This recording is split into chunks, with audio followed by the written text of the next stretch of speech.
exacerbadas ou a completa ausência de reações, apatia. Portanto, quando tomamos amplo contato com nosso lado emocional, começamos a reconhecer vestígios a respeito de nós mesmos, que nos proporcionarão autodescoberta, autopreservação, segurança íntima e crescimento pessoal. Ora, se o poder divino, através de sua criação, pelo próprio mecanismo da natureza, delegou as emoções a todos os seres vivos, conforme seu grau de evolução, não poderemos simplesmente negá-las, como se não servissem para nada.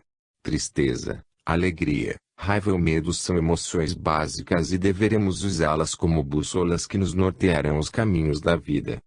Elas estão conectadas a nosso sistema de pensamento cognitivo, atividades psicológicas superiores, tais como a percepção, a intuição, a memória, a linguagem, a atenção e os demais processos intelectuais e espirituais.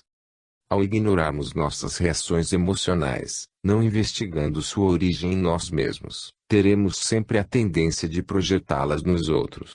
Além do que, seremos seres psicologicamente claudicantes, por não integrarmos nossas emoções aos nossos 5 sentidos, que nos facilitam a análise das pessoas e de nós mesmos.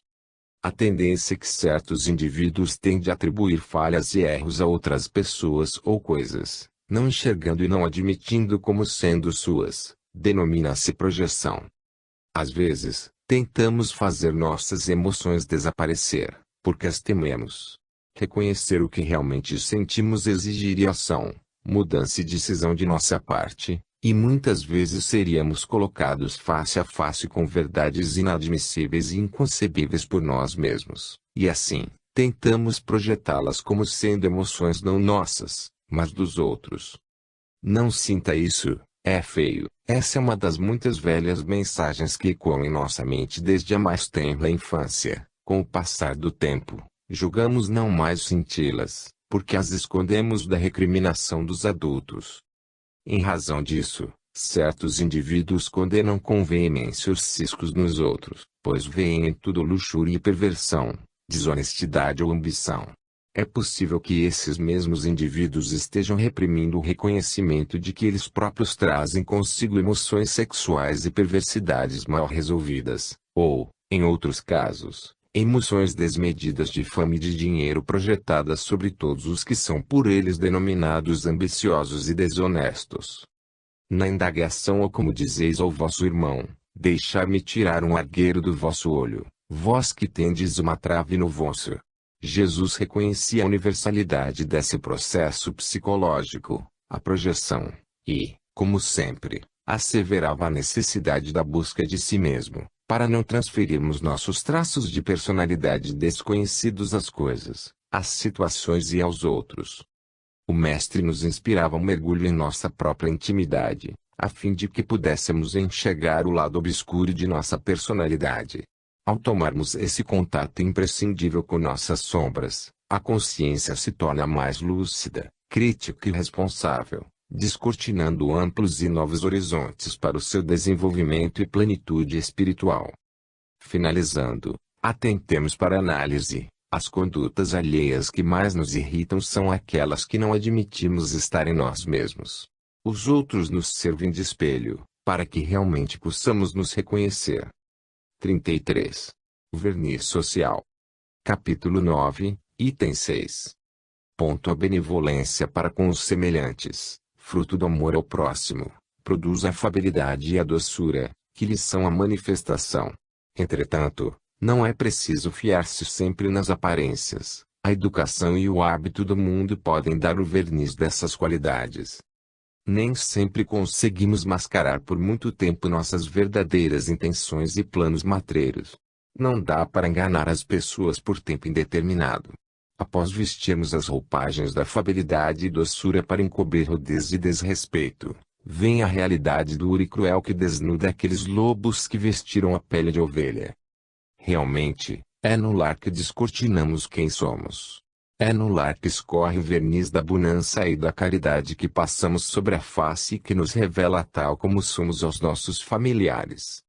Trazemos gestos meigos e voz doce para desempenhar tarefas na vida pública, no contato com chefes de serviço e amigos, com companheiros de ideal e recém-conhecidos, mas também trazemos pedras nas mãos ou punhos cerrados no trato com aqueles com quem desfrutamos familiaridade. Por querer aparentar alguém que não somos, ou impressionar criaturas a fim de conquistá-las por interesses imediatistas, é que incorporamos personagens de ficção no palco da vida. Ou seja, é como se cumpríssemos um script numa representação teatral. Nada mais do que isso. Em várias ocasiões, integramos em nós mesmos não só a sociedade visivelmente externa, com suas construções, praças, casas e cidades, mas também a sociedade em seu contexto invisível, que, na realidade, se compõe de regras e ordens sociais, bem como dos modelos de instituições criadas arbitrariamente. Captamos, através de nossos sentidos espirituais, todos os tipos de energia oriunda da população. Através de nossos radares sensíveis e intuitivos, passamos a representar de forma inconsciente e automática um procedimento dissimulado sob a ação dessas forças poderosas. Maquilagens impecáveis, joias reluzentes, perfumes caros, roupas da moda e óculos charmosos fazem parte do nosso arsenal de guerra para ludibriar e corromper, para avançar sinais e para comprar consciências. Não nos referimos aqui à alegria de estar bem trajado e asseado, mas à maquiavélica intenção dos túmulos caiados. Por não nos conhecermos em profundidade é que temos medo de nos mostrar como realmente somos.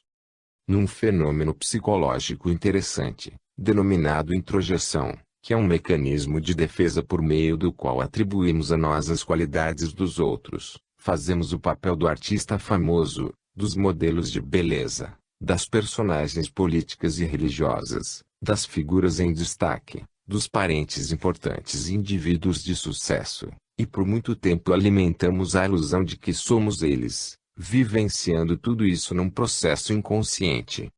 Desse modo, nós nos portamos, vestimos, gesticulamos, escrevemos e damos nossa opinião como se fôssemos eles realmente, representando, porém, uma farsa psicológica. Ter duas ou mais faces resulta gradativamente em uma psicose da vida mental, porque, de tanto representar, um dia perdemos a consciência de quem somos e do que queremos na vida. Quanto mais notarmos os estímulos externos, influências culturais, físicas, espirituais e sociais em nós mesmos, nossas possibilidades de relacionamento com outras pessoas serão cada vez mais autênticas e sinceras. A comunicação efetiva de criatura para criatura acontecerá se não levarmos em consideração sexo, idade e nível socioeconômico. Ela se efetivará ainda mais seguramente sempre que abandonarmos por completo toda e qualquer obediência neurótica aos modelos aprendidos e pré-estabelecidos. Abandonemos o verniz social que nos impusemos no transcorrer da vida. Sejamos, pois, autênticos. Descubramos nossas reais potencialidades interiores, que herdamos da divina paternidade. Desenvolvendo-as, agiremos com maior naturalidade e, consequentemente, estaremos em paz conosco e com o mundo. 34. Velhos hábitos. Capítulo 9, item 10. O corpo não dá cólera àquele que não a tem, como não dá aos outros vícios. Todas as virtudes e todos os vícios são inerentes ao espírito. Sem isso, onde estariam o mérito e a responsabilidade? Em primeiro lugar, é necessário conceituar que vícios são dependências vigorosas e profundas de uma pessoa que se encontra sob o controle de outras ou de determinadas coisas. Portanto, deve ser considerado como vício não apenas o consumo de tóxicos e de outros produtos de origem natural ou sintética. O conceito é mais amplo. Analisando em profundidade, podemos interpretá-lo como atitude mental que nos leva compulsoriamente à subjugação a pessoas e situações. Muitos de nós aprendemos a ser dependentes desde cedo, dirigidos por adultos superprotetores que nos imprimiram clichês psíquicos de repressão, que se refletem até hoje como mensagens bloqueadoras dentro de nós e que não nos deixam desenvolver o senso de autonomia e de independência. Outros trazem enraizadas experiências em que lhes foi negada a possibilidade de exercer a capacidade de seleção de amigos e parceiros afetivos, em virtude da intervenção de adultos prepotentes. Essa nociva interferência torna-os mais tarde indivíduos de caráter oscilante, indecisos, assustados e inseguros. Outros ainda, por terem sofrido experiências conflitantes em outras encarnações, em contato com criaturas desequilibradas e em clima de inconstância e desarmonia, são predispostos a renascer hoje com maior identificação com a instabilidade emocional. Dessa forma, entendemos que os fatores que propiciam os vícios e as compulsões ocorrem em ambientes familiares sociais desarmônicos, desta ou de outras encarnações, onde deixamos as pressões, traumas, coações, desajustes e conflitos se enraizarem em nossa zona mental ou perispiritual, porquanto os vícios não passam de efeitos externos de nossos conflitos internos. Vale ressaltar que nossa sociedade, a rigor, é extremamente machista, razão pela qual muitas mulheres foram educadas para aceitar comportamentos dependentes como sendo virtudes femininas, o que as leva a viver dentro de demarcações estreitas do que elas devem ou podem fazer. O vício do álcool, sexo, nicotina, jogos diversos ou drogas farmacológicas são formas amenizadoras que compensam, momentaneamente, áreas frágeis de nossa alma desestruturada. Aliviam as carências, as ansiedades, os desajustes, as tensões psicológicas e reduzem os impulsos energéticos que produzem as insatisfações e o chamado mal-estar interior.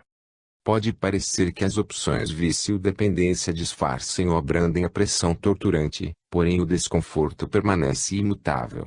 O álcool e a droga são sedativos ou analgésicos, mas por acarretar gravíssimas consequências, são denominados vícios autodestrutivos.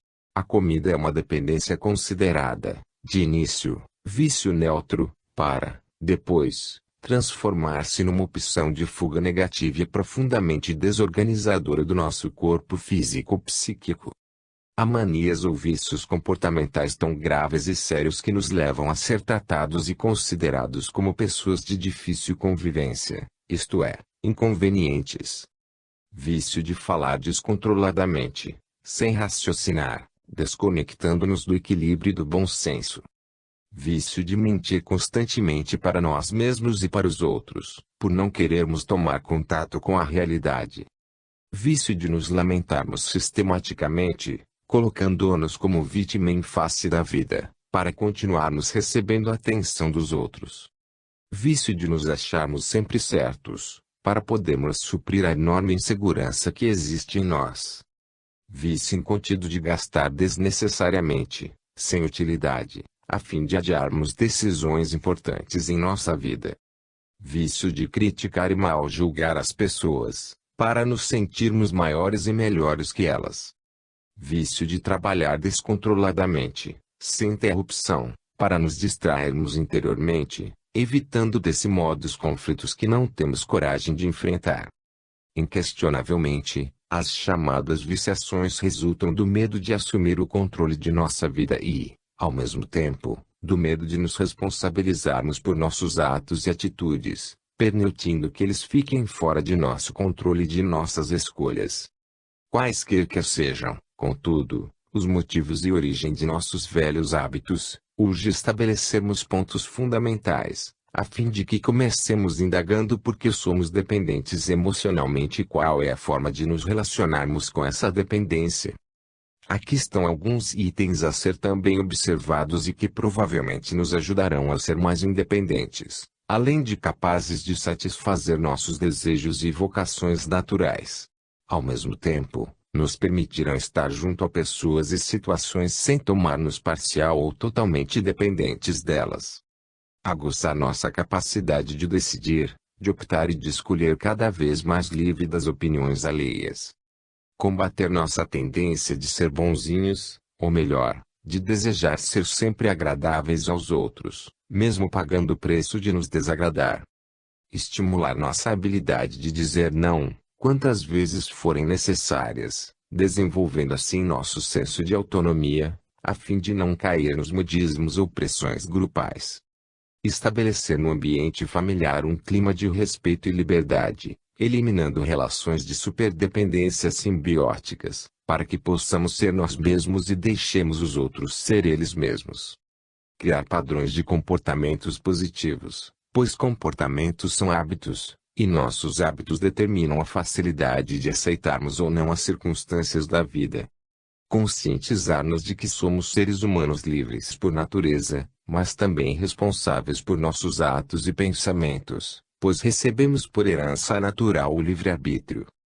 Cultivar constantemente o autoconhecimento, reforçando nossa visão nos traços de nossa personalidade que já conhecemos, buscando nossos traços interiores, que ainda nos são desconhecidos, analisando as opiniões de outras pessoas que, ao contrário de nós, já conhecemos nosso perfil psicológico, aceitando plenamente nosso lado inadequado, sem jamais escondê-lo de nós mesmos e dos outros, tentando, porém, equilibrá-lo.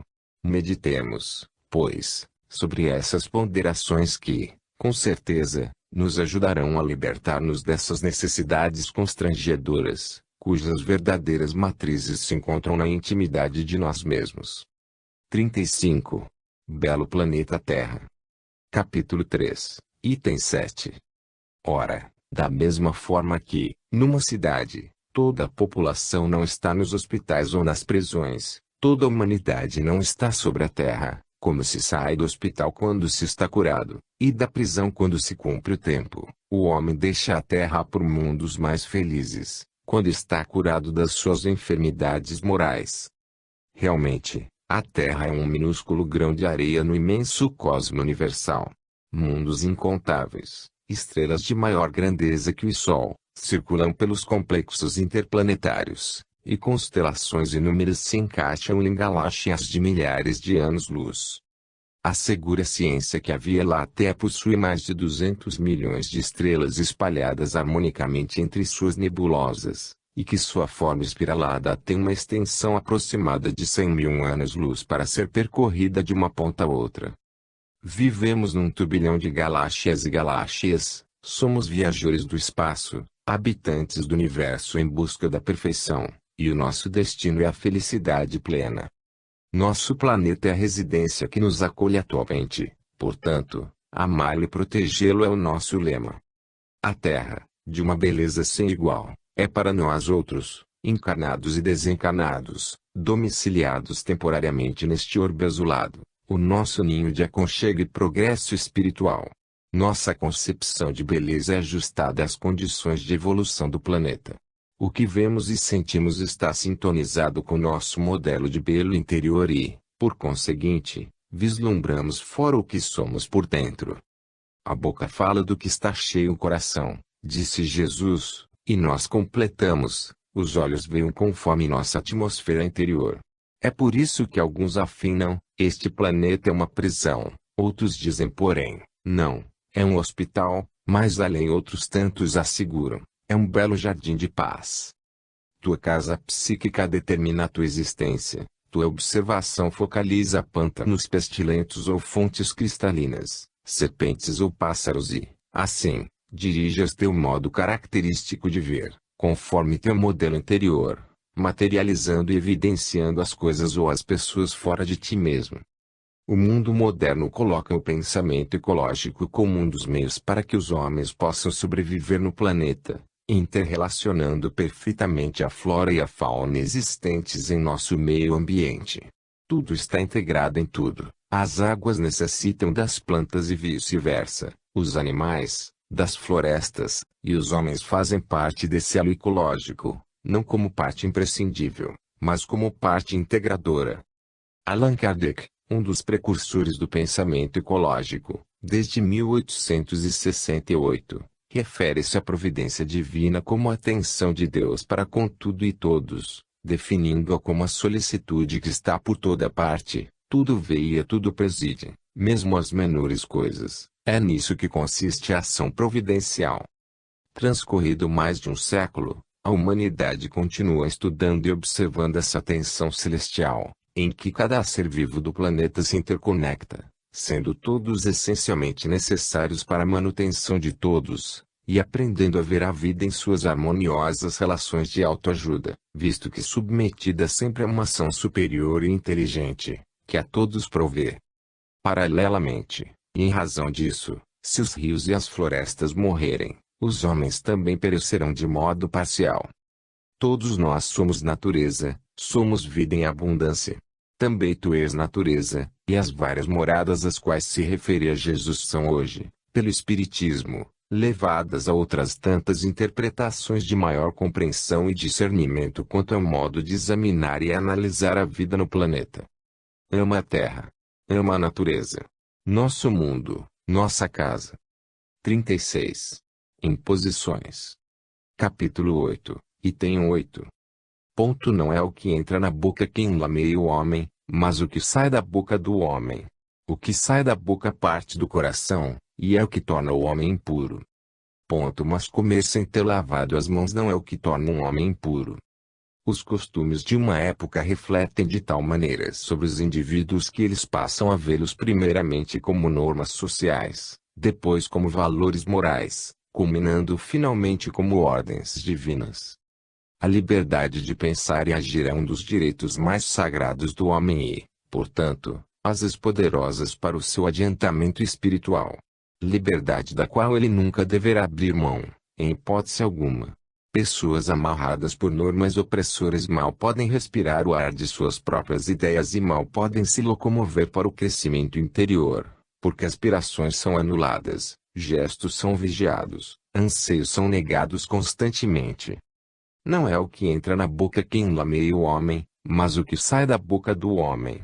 Adverte Jesus de Nazaré às criaturas de seu tempo, que se apegaram às práticas e regulamentos pré-estabelecidos pelos homens e dos quais eles mesmos, por ser pessoas ortodoxas e intolerantes, faziam casos de consciência. Os judeus, por confundirem frequentemente leis divinas com leis civis, atribuíam ao costume de lavar as mãos antes das refeições, a circuncisão, as questões do sábado e a outras tantas situações sociais, motivos geradores de polêmicas religiosas, porque se prestavam mais às práticas exteriores do que aos verdadeiros anseios de renovação das almas. As pessoas de bem, no início do século, declaravam que os senhores dignos e respeitáveis deveriam somente sair à rua de chapéu, paletó e gravata, bem como as honradas senhoras, de forma alguma, andariam desacompanhadas da família, devendo vestir também toda uma toilette impecável com imprescindíveis luvas, chapéus, leques e lenços perfumados, como elementos de bem se compor das elites da época. No tempo de Jesus não poderia ser diferente. Ele, vivendo entre criaturas radicais, fanáticas pelas crenças religiosas do passado, que cultuavam normas e regras dadas pelos antigos profetas, haveria de não ser compreendido por sua postura de relacionamento livre de preconceitos e por ensinar sempre novos aspectos de ver e sentir a vida. O mestre tinha senso de alma, ou seja, bom senso, porque usava sua sensibilidade e lógica para orientar a si mesmo e aos outros que lhe escutavam as lições de sabedoria, pois era contrário à superstição e à hipocrisia dos que honravam com os lábios, mas não com o coração. O que é moral ou imoral é relativo, em se tratando de costumes e regras sociais, porque em cada tempo, em cada era e em cada povo mudam-se as leis sociais, mudam-se os valores, muda-se a moral social. No entanto, a moral a qual se reportava o Cristo de Deus não era aquela estabelecida pelos padrões imperfeitos do conhecimento humano, nem a que faz comparações do que é adequado ou inadequado, nem a que faz estatística e rotula coisas e pessoas. Entende-se que nossa alma tem sua própria história de vida, que somos totalmente individualizados por termos sido expostos a diversos estímulos e experiências diferentes ao longo da nossa jornada, na multiplicidade das vidas, e, portanto, devemos ser vistos de conformidade com a nossa vida interior. Ele sabia que grande parte do nosso sofrimento ou conflitos internos provinha do fato de nos considerarmos errados, por não estarmos dentro dos moldes convencionados pela sociedade em que vivemos. Matar será sempre imoral perante as leis divinas, apesar de que, dentro dos padrões da moral social, matar na guerra é motivo de condecorações com medalhas e honrarias. Dessa forma, analisemos, raciocinando com discernimento, a que moral nós estamos nos prendendo. a das leis passageiras da elite de uma época, ou a das leis eternas e verdadeiras de todos os tempos. Pesquisemos atentamente os alicerces de nossa conduta moral. Eles podem ser os frutos de nossa dor, por permanecermos presos ao conflito de lavarmos ou não as mãos, ou podem ser as raízes de nossa felicidade, por seguirmos Jesus escutando a voz do nosso coração. 37. Conveniência. Capítulo 13, item 7. Quando derdes um jantar ou uma ceia, não convideis, nem vossos amigos, nem vossos irmãos, nem vossos parentes, nem vossos vizinhos que forem ricos, de modo que eles vos convidem em seguida, a seu turno, e que, assim, retribuam o que haviam recebido de vós. Fazer o bem pelo único prazer de fazê-lo, amar sinceramente dando o melhor de nós mesmos sem pensar em retribuições, eis a base do amor incondicional. A sinceridade é o melhor antídoto para afastar falsas amizades. Convidar à mesa os pobres, os estropiados, os coxos e os cegos na recomendação de Jesus, é angariar relacionamentos satisfatórios, leais, estimulantes, sem segundas intenções.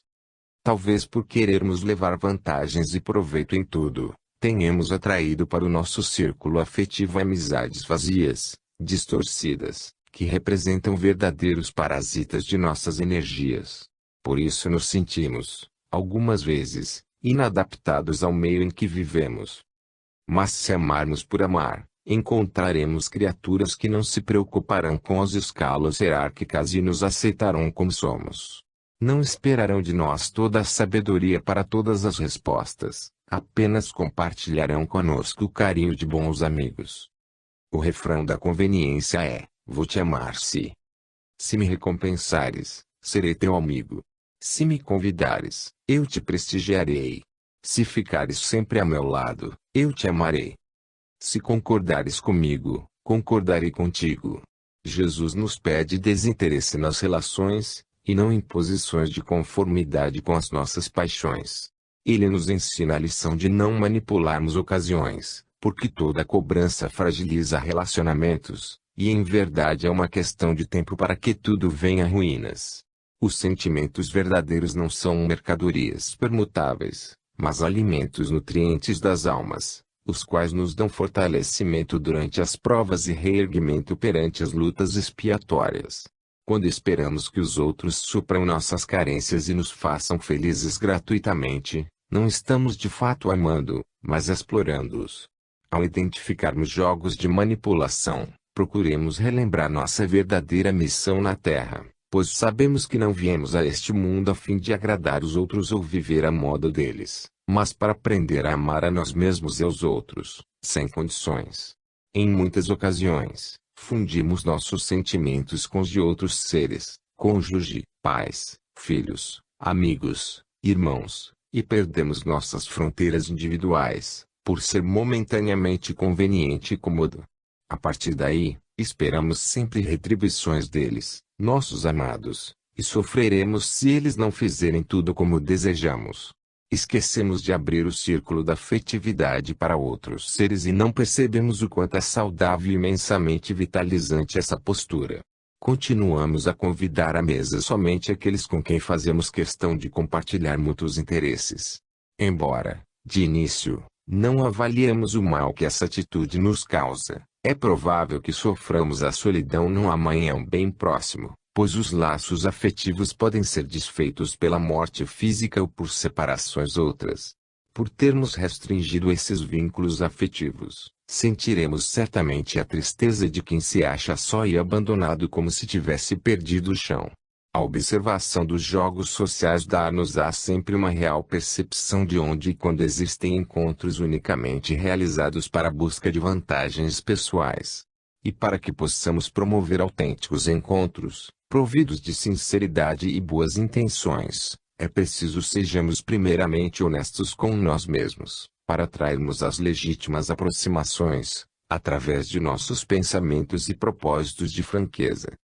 A vantagem dos relacionamentos sinceros é uma abertura de nossa afetividade em círculos cada vez maiores, que, por sua vez, edificarão uma atmosfera de carinho e lealdade em torno de nós mesmos, atraindo e induzindo criaturas francas e maduras a partilhar conosco toda uma existência no amor.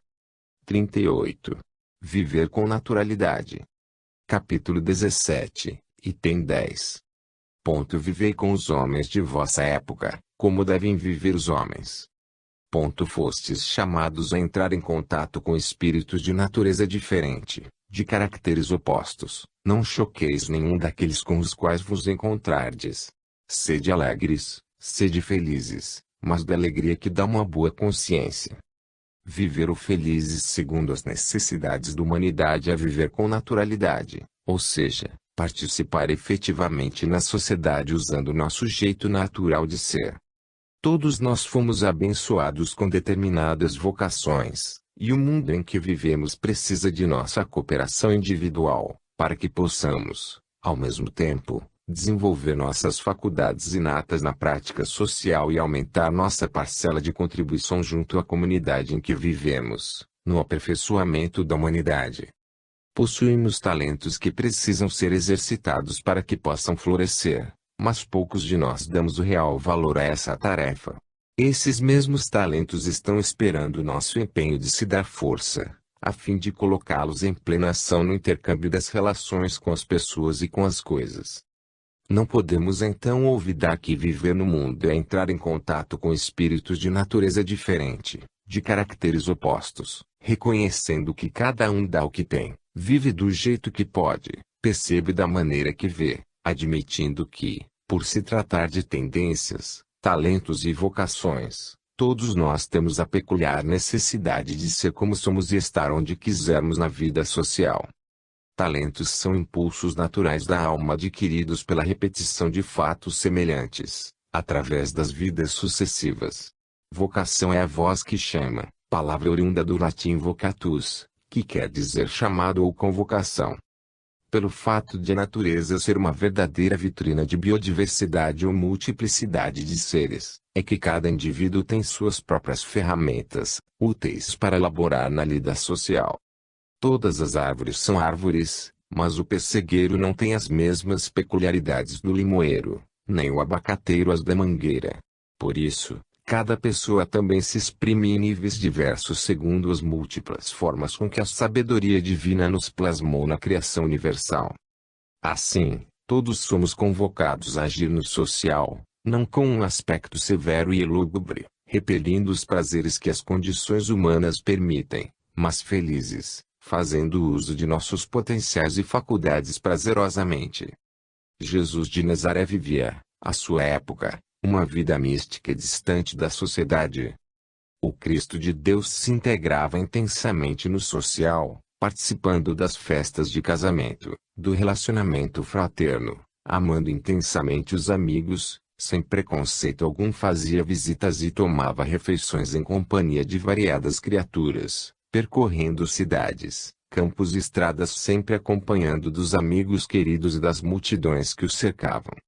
Em vista disso, devemos entender que as leis do Criador deram às criaturas inclinações e aptidões íntimas e originais, para que elas pudessem conviver entre si, oferecendo a cada uma participação também original na vida comunitária de maneira sui generis.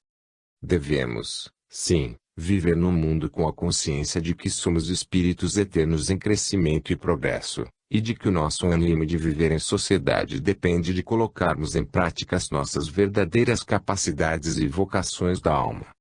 Lembremos-nos, contudo, de que a palavra ânimo quer dizer alma, do latim animus, e de que devemos, cada um de nós, viver com a alma no círculo social do mundo. 39. Karma e parentela. Capítulo 4, item 19. A união e a afeição que existem entre os parentes são indício da simpatia anterior que os aproximou. Também se diz, falando de uma pessoa cujo caráter, gostos e inclinações não têm nenhuma semelhança com os de seus parentes, que ela não é da família. Quase sempre afirmamos que a antipatia a certos membros de nossa parentela é decorrente de antigas aversões, oriundas do pretérito distante, quando ocorrências negativas ficaram mal resolvidas em nossa atmosfera kármica.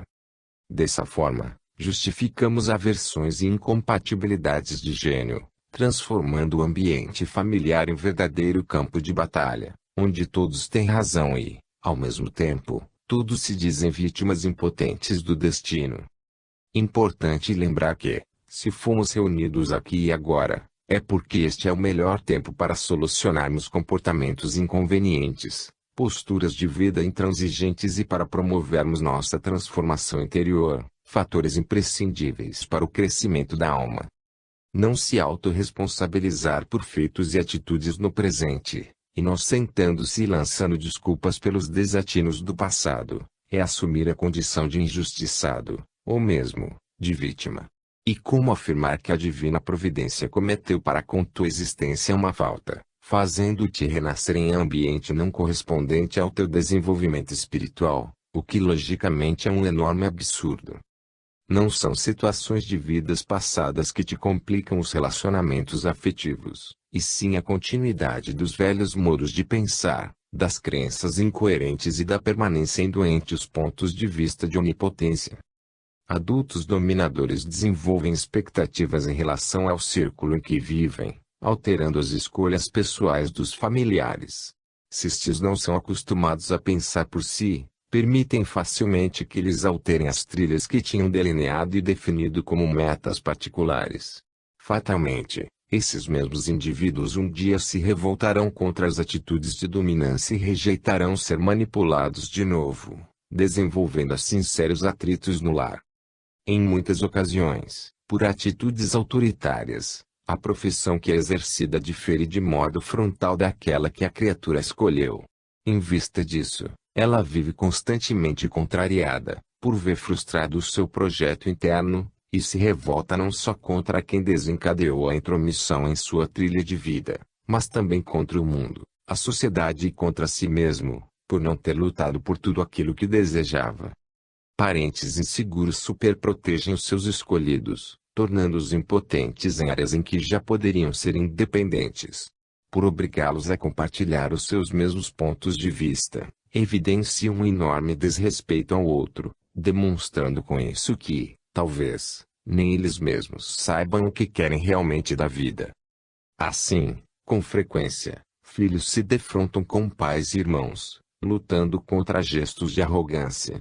Querem ser eles mesmos, desbravar suas próprias metas e caminhos, embora, às vezes, se anulem com certo medo de desagradar-lhes, pelo suporte e manutenção de vida que ainda recebem deles, porque, em verdade, muitos ainda não conseguiram sustentar-se material e afetivamente. Autorresponsabilidade é uma dádiva que nos confere o poder de criar mudanças, pois geralmente preferimos nos desculpar, jogando a responsabilidade de nossos atos nos ombros alheios, ou nas vidas passadas, tornando-nos vítimas e eximindo-nos de contribuir com nossa parcela para eliminar melindres, ressentimentos e antipatias no seio do próprio lar. Em razão disso tudo, para que tenhamos relacionamentos felizes no futuro, tomemos nota do lema: o ontem já passou. Agora é a melhor ocasião para teu crescimento e renovação. 40. Pesos inúteis. Capítulo 5, item 21. Se perscrutasses melhor todas as dores que vos atingem, nelas encontrarias sempre a razão divina, razão regeneradora, e vossos miseráveis interesses seriam uma consideração secundária que relegarias ao último plano. Quanto mais a ciência biológica estuda as estruturas íntimas dos seres vivos, mais claramente constata que os fenômenos nascimento e morte são etapas de um processo natural da vida. Mesmo assim, nos agarramos à ideia de que somos separados da natureza e encaramos a morte como o fim de tudo, numa visão isolada, desumana e insuportável de conceber. Não nos auxilia em nada considerar a morte um adversário, porque mesmo assim, ela continuará fazendo parte de nossa existência. E ao tentar negá-la, estaremos nos distanciando ainda mais da realidade integral. Todavia, ao provar o sentimento de perda, passamos por uma das maiores experiências como seres humanos, somos impulsionados a uma intensa reflexão, conseguindo, a partir daí, observar melhor as verdades transcendentais da vida.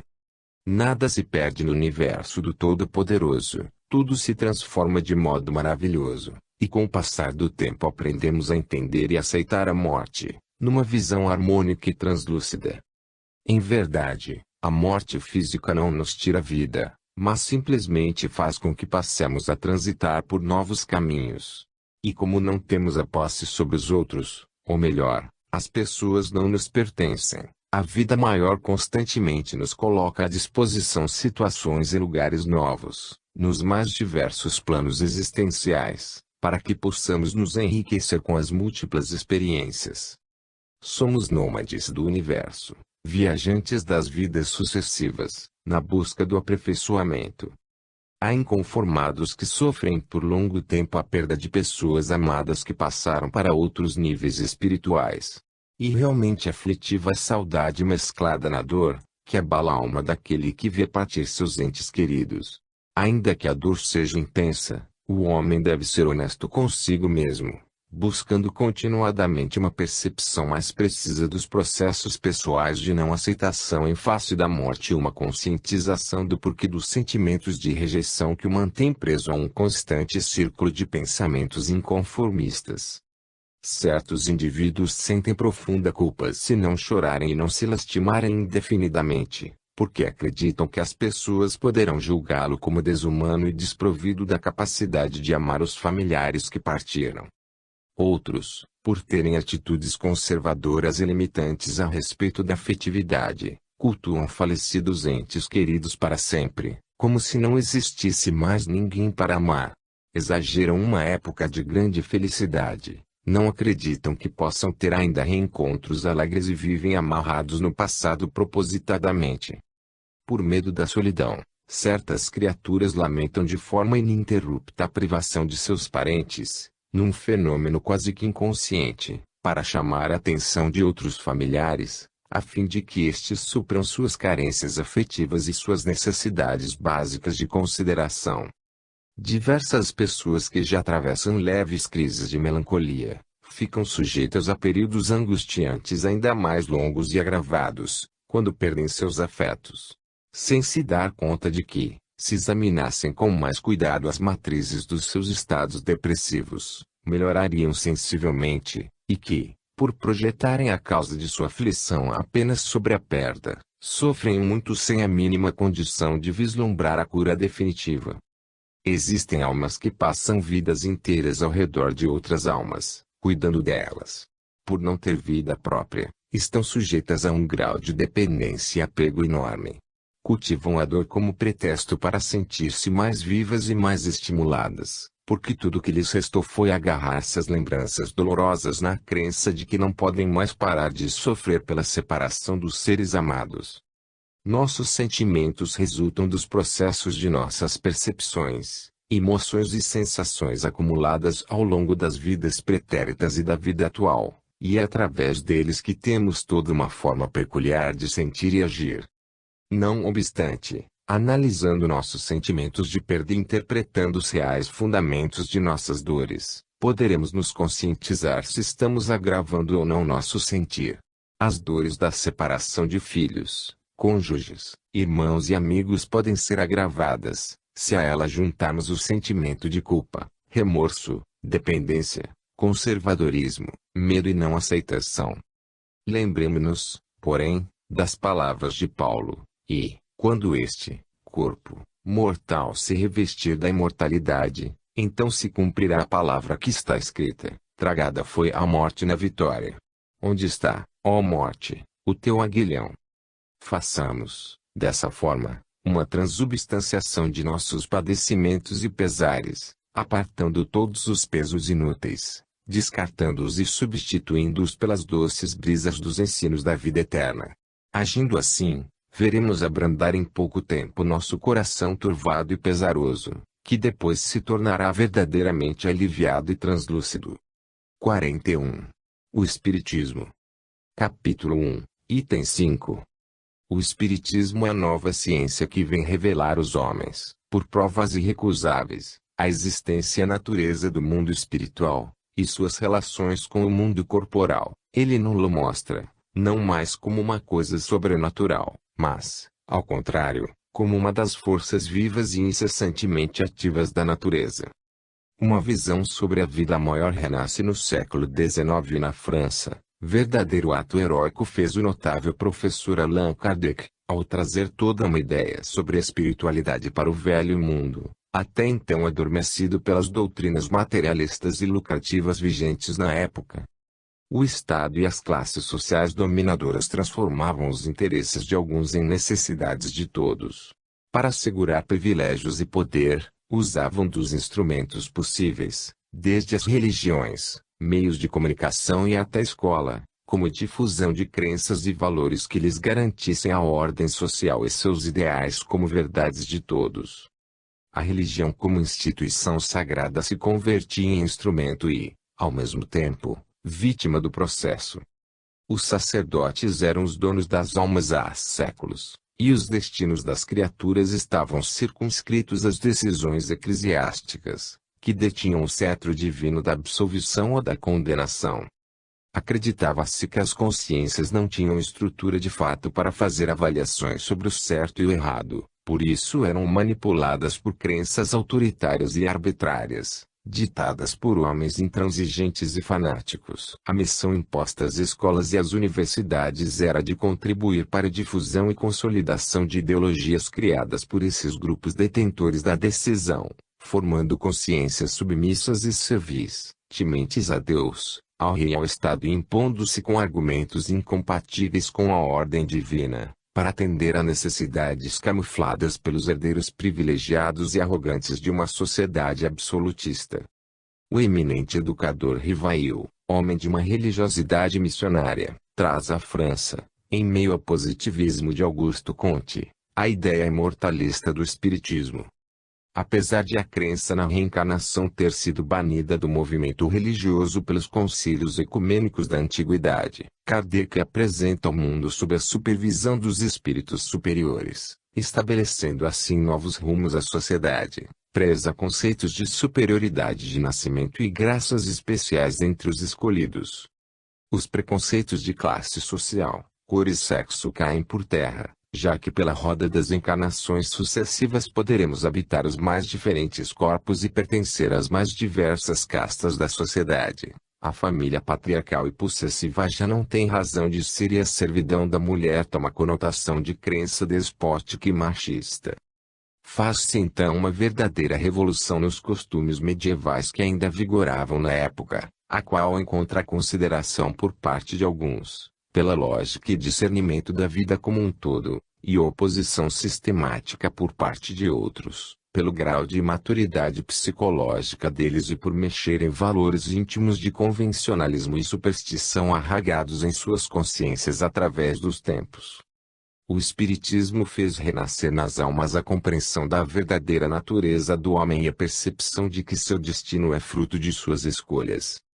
Imortalidade da alma e vidas sucessivas são algumas das bases sólidas que abalaram os alicerces de toda uma coletividade estruturada numa visão distorcida da verdade universal. A nova ideologia estabelece por crença indispensável a fraternidade, como concepção de vida real a ser incorporada pelos indivíduos e grupos à medida que suas necessidades espirituais forem tomando aspectos de ascensão e conhecimento. A doutrina espírita é um método extraordinário de educação. A sobrevivência após a morte, a preexistência e a evolução das almas ainda são quase que totalmente desconhecidas pelos povos com áreas de hegemonia. Porém, ao tempo certo, delas tomarão consciência, conforme afirma o apóstolo Paulo, quando escreve às igrejas da Galácia. Porque a seu tempo tudo ceifaremos. 42. Todos são caminhos. Capítulo 18, item 5. Porque essa porta é tão estreita, que é dada ao menor número transpor, se a sorte da alma está lixada para sempre depois da morte. É assim que, com a unicidade da existência, se está incessantemente em contradição consigo mesmo e com a justiça de Deus. Com a anterioridade da alma e a pluralidade dos mundos, o horizonte se amplia. Também os caminhos inadequados que tomamos ao longo da vida são parte essencial de nossa educação. A cada tropeço é preciso aprender, levantar novamente e retornar à marcha. Tudo o que sabemos hoje aprendemos com os acertos e erros do passado, e cada vez que desistimos de alguma coisa por medo de errar estamos nos privando da possibilidade de evoluir e viver. A estrada por onde transitamos hoje é a nossa via de crescimento espiritual e nos levará a entender melhor a vida, no contato com as múltiplas situações que contribuirão com o nosso potencial de progresso. Devemos, no entanto, indagar de nós mesmos: será este realmente meu melhor caminho? Porventura é correta a senda por onde transito? É justa a observação e tem propósito nossas dúvidas? Por isso, raciocinemos juntos. Se Deus, perfeição suprema, nos criou com a probabilidade do engano, modelando-nos de tal forma que pudéssemos encontrar um dia a perfeição, é porque contava com nossos encontros e desencontros na jornada existencial. Se nos gerou falíveis, não poderá exigir-nos comportamentos sempre irrepreensíveis, pois conhece nossas potencialidades e limites. Se criaturas como nós aceitamos as falhas dos outros, porque o Criador em sua infinita compreensão não nos aceitaria como somos. Pessoas não condenam seus bebês por eles não saber comer, falar e andar corretamente, porque espíritos ainda imaturos pagariam por atos e pensamentos que ainda não aprenderam a usar convenientemente, pela sua própria falta de madureza espiritual. O que pensar da bondade divina, que permite que as almas escolham seu roteiro, de acordo com o livre-arbítrio, e depois cobrar-se aquilo que elas ainda não adquiriram? A divindade é puro amor e sabe muito bem de nossos mananciais espirituais, mentais, psicológicos e físicos, ou seja, de nossa idade evolutiva, pois habita em nosso interior e sempre suaviza nossos caminhos. Na justa sucessão de espaço e tempo, condizente com nosso grau de visão espiritual, recebemos, por meio do fluxo divino, a onipresença, a onisciência e a onipotência do Criador em forma de senso de rumo certo, para trilharmos as rotas necessárias à ampliação de nossos sentimentos e conhecimentos. Diz a máxima: não se colhem figos dos espinheiros. Ora, como impor metas sem levar em conta a capacidade de escolha e de discernimento dos indivíduos?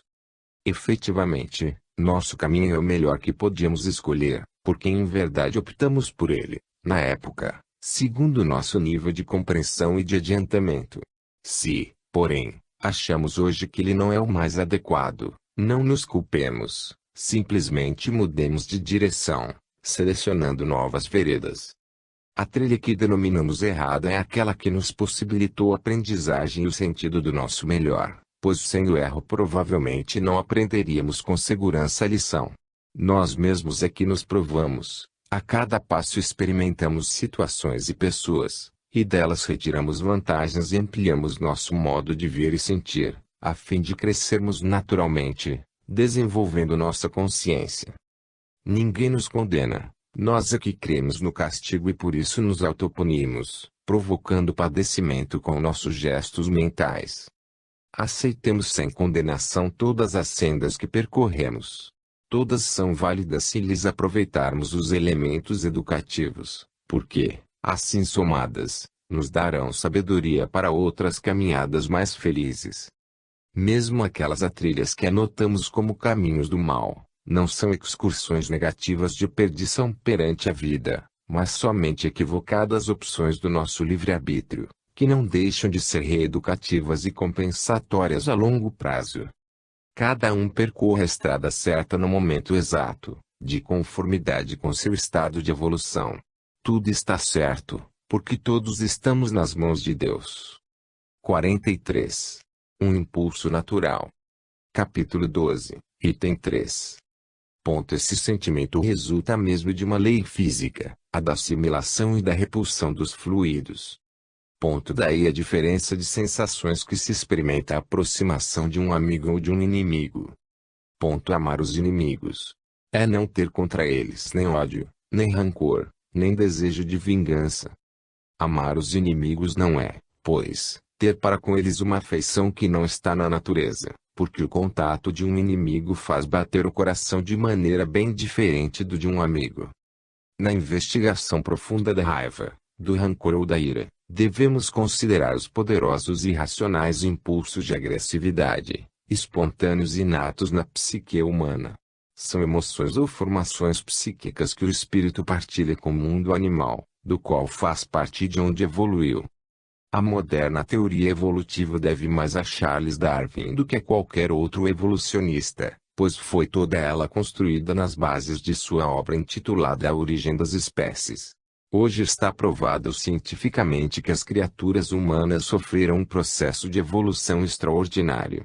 Somente do hominídeo pré-histórico denominado de Javelpitacanthropus erectus até o homem moderno, transcorreram milhares e milhares de anos de desenvolvimento e aprimoramento do organismo do ser vivo.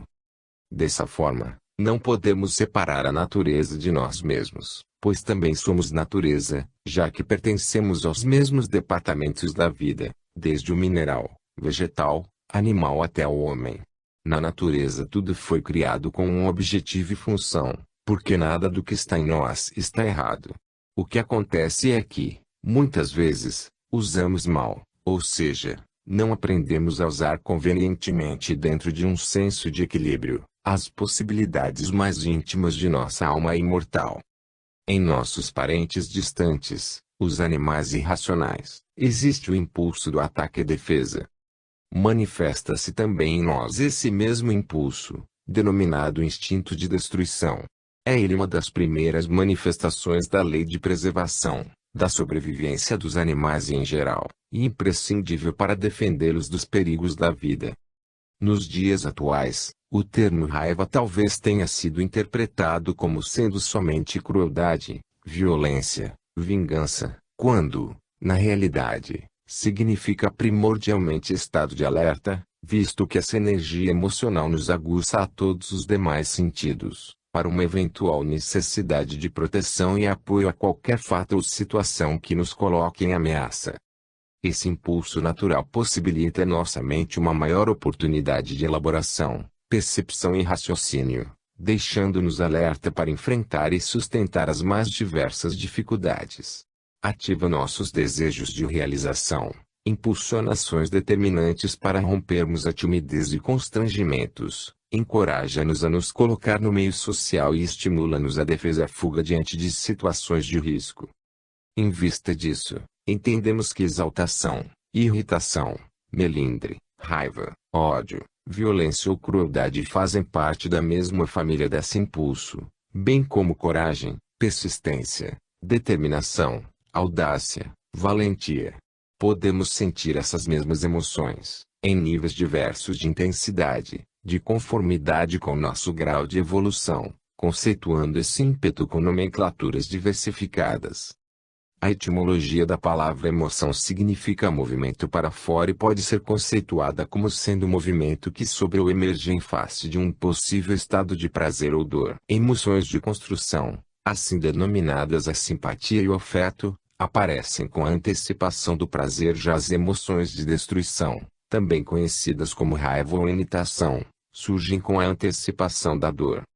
Destruição e construção, isto é, raiva e prazer, são os grandes impulsos de onde derivam todos os demais. Os instintos de construção e destruição são as fontes primitivas às quais todo o processo da vida está ligado e, por certo, o seu controle e direcionamento darão um melhor ou pior curso em nossa existência e em nosso crescimento pessoal. Portanto, quando ao ser humano é negado o direito de expressar sua raiva ou prazer, castrado nos seus primeiros anos de vida, torna-se uma criança indefesa, com tendência a ter uma personalidade tímida, medrosa e passiva.